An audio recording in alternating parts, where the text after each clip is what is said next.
е толку итна за да биде поставена на самиот дневен ред. Ова е специфична тематика и проблематика која што не држи место да биде ставана како точка на дневен ред, а целосната подршка и грижа на ДПМН за граѓаните кои се болни и заразени од COVID-19. Овде јас не можам да се сложам со итноста за да биде точката поставена на дневен ред. Најпрво буџетот кога го гласавме за 2021 година, никој од советниците на ДПМН немаше предлог, иницијатива за да тоа биде разгледувано, па во проект буџетот, нацрт буџетот да се стави, па потоа да влезе и во основниот буџет за 2021 година. Ова точка, оваа тематика која што ја предлагате како председател на ДПМН, координатор на советничката група, мора да има една подлабока анализа врз основа на што можат и да се носат одлуки. Точка на дневен ред како советници, јас како градоначалник, да поставуваме и да носиме одлуки, а тоа законски да не е покриено или да не е во склоп на можностите на општината, апсолутно не е работење во интерес на граѓаните на општина Делчев.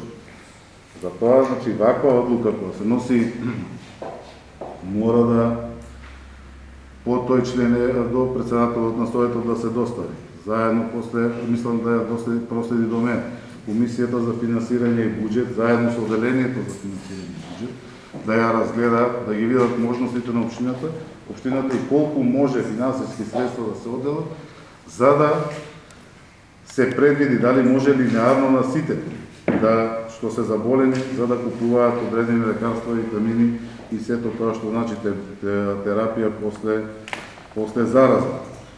Имаме ние, чисто да ви информираме, на бројка од 1000 заразени во општина Делчево, предлогот по 100 евра приближно, тоа е 100.000 евра, кој што апсолутно нити ги има тие пари во буџетот на општина Делчево за оваа намена, нити може да се предложи,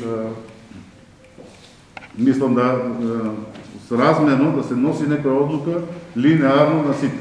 Има луѓе кои што тешко ја пребродуваат болеста, има луѓе кои што досега биле заразени, полесно ја поминуваат болеста и со помалку средства. Ова преминува веќе во дискусија, не во на деловничко прашање овде дали да стои точката на дневен ред, затоа е еден мој предлог, совет до поносителот на иницијативата, координаторот, советничката група на ВМРО, ДПМН и така натаму, да достават по целиот ред и протокол, како што иде по деловникот за работа на Советот на општина Делчево, за да ги помине сите процедури и ние да можеме релевантно да дискутираме овде, да полемизираме, за да носиме одлуки кои што ќе бидат законски. Ние овде со гласање, со надгласување може да донесеме одлука која што нема да биде законска. Утре целиот совет ќе се соочи со тоа што не работи во полза на граѓаните, него работи на штета на општина Делчево. На тие разгледувања, анализи, може да се исто увиди или после во дискусијата кога точката ќе биде поставена на дневен ред, ама ќе излезе комисијата пред Оделението за финансирање и буџет. Општина Делчево има можност за толку и толку средства. Општина Делчево нема можност за линеарно сите да им исплати. Нема, па врз основа на тоа не се прави дискриминација на некои кои што се потешко заболени да се исплате, на некои не. Овде се многу аспекти и за тоа, значи, несериозно е на ваква сериозна точка ние да ја поставуваме на самиот совет на почетокот како точка на дневен ред по која што ќе мора да дискутираме и да носиме одлуки. Затоа јас предлагам да го научиме редот, да си одат работите како што е пропишано во деловникот. Јас не сум да се постави таква точка на дневен ред, ама мора да бидеме подготвени да законски дебатираме по основ на таква точка и да носиме одлуки и за да помогне. Од друга страна, апсолутно и до сега, секој граѓани кој што поднел во однос на правилникот, дали од COVID-19 или од било што друго, никој не е вратен за да не добие помош, за да ги купи лекарствата или било што. Ама мора, еве и Сашко е тука, доколку се согласува со моето мислење, тоа да си помине преку органите на општината и за да ја поставиме на времено на советите да дискутира. Хитност овде не да е хитно, одитно е поитно. Ама болеста е година и 3-4 месеци. Била хитна и претходно. Општина Делчо и без да носиме одлуки на совет, излегла во пресред на сите граѓани кои што побарале помош за тоа.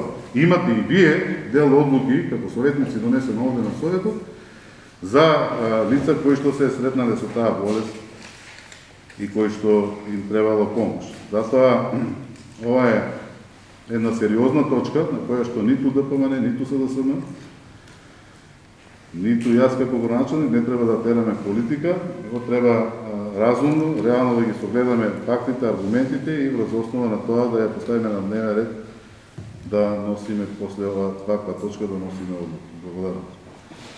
Само завршувам со ова, нема повторно да... Значи, само сакам да кажам дека констатацијата на председателот дека деловникот е скршен или такви работи, деловникот многу пати е скршен во претходните 3,5 години, на тоа нема да навлегувам. Правилникот е постар од ковидот во овој случај. Ама правилникот е жива материја. Може да се измени, меѓутоа тоа бара време. Итноста од 1000 заболени и 80 мртви, мисля дека нема што да прашуваме таму колку е итна поставката. Друго нешто, не бараме за сите. Ќе формираме комисија, ќе формираме тело, тоа тело, значи ние ќе донесеме одлуката дека ќе доделиме помош. Таа помош нека е работа на телото. Меѓутоа да биде ден порано и да биде час порано и да биде завршена како што треба да биде завршена. Не субјективно право, овој треба да има, овој не треба да има. Значи, сите граѓани, комисијата ќе си цени. Ќе го објавиме тоа, ќе излезе дали на официјална страна, дали каде треба и по тоа ќе можат да се пријавуваат, да го стваруваат своето право. Целта ми беше тоа, постапката, не знам, ценете вие дали треба или не треба, тоа е поправата точка. Поне мојата дискусија е завршена. По втората точка, дали можем или... Исто и за втората. Значи, поставката за допълнение на дневен ред исто и за първата, втората и третата. Добро, вие ми рекохте пред 3-4 месеци дека ќе разговарате на оваа тема, со градоначалникот, ќе процените дали има средства. Значи, веројатно во тие 3-4 месеци сте се видели и те разговарали. Почитувам советниче, да не го читам по 100 пат деловникот и членовете на деловникот за работа. Советот донесува одлуки од своја надлежност и на иницијатива поднесена од членовите на Советот. Иницијативата му се доставува на председателот на Советот, кој ја упатува до градоначалникот заради давање на мисли. Ако градоначалникот смета дека нема потреба од донесување на одлука, за тоа ќе го извести председателот на Советот и подносителот на иницијативата, наведувајќи ги причините за тоа. Ако подносителот на иницијативата смета дека причините не се оправдани, тој може својата иницијатива повторно да му ја поднесе преку председателот на Советот до Совет. Откако ќе ја разгледа повторната иницијатива, Советот може со заклучок да го задолжи градоначалникот да изготви и да поднесе предлог одлука. Предлог одлуката, согласно член 152 од Деловникот за работа, мора да ги содржи причините за донесување на одлука да ги содржи, правните основи по кои соодветните прашања може да се уредат. Целта што сака да се постигне со уредувањето на односите на предложениот начин, финансиски средства потребни за спроведување на одлуката и начинот на обезбедување на тие средства. Јас не знам што не е јасно во тие членови во Деловникот за работа на Совет. Значи никој нема против да поднесете предлог одлука до мене, да ја доставам до градоначалникот и по истата да дискутираме. Значи борете се, меѓутоа има правна процедура која што треба да ја спазиме. Значи, ние ако работиме во Деловник, да ни текне се што сакаме да предлагаме, да дополнуваме дневниот ред, а имаме веќе утврден дневен ред, кој што сите имаме добиени материјали, тука само ќе губиме време и ќе се прекупуваме за непотребни работи и мислам коректно и од моја страна што ги кажувам правните правила како председател на Советот според Деловникот за работа по кој ние сме должни да работиме. Значи, никој не кажа дека предлогот на Советот Сашко е лош. Или, значи, едноставно немаме ние предлог одлука со правен основ, со содржина и со средства.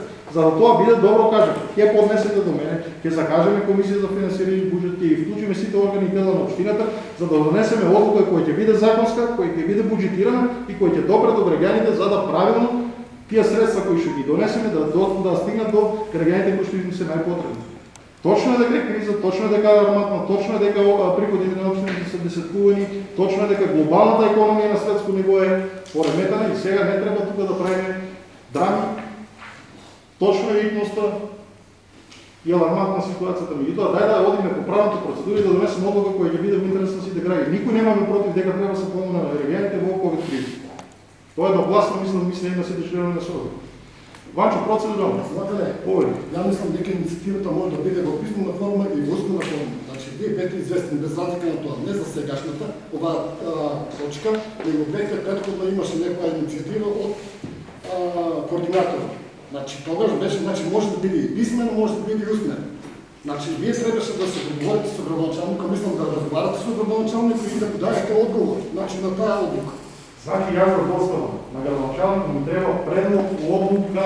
Што се предлог иницијативата е едно, предлог одлуката е друго. Со иницијативата се достава предлог одлука. Да, но не мора да биде иницијативата да биде во писмена форма. Не кажам дека иницијативата мора да биде писмена. Предлог одлуката треба да биде образложена во писмена форма. На кој член од законот и од законот за локална самоуправа и од кој правник и од кој акт на општината и од која сума и од кои средства од буџетот да се достави. Значи, во расправа за буџетот вие како советничка група не учествувате, не давате предлози, не гласате општински буџет, а сега барате, сега при крајот на мандатот и за политички поени само барате ви. Согласни сте дека треба да добијат граѓаните, дај да спазиме процедурата, да седеме сите советници со консензус.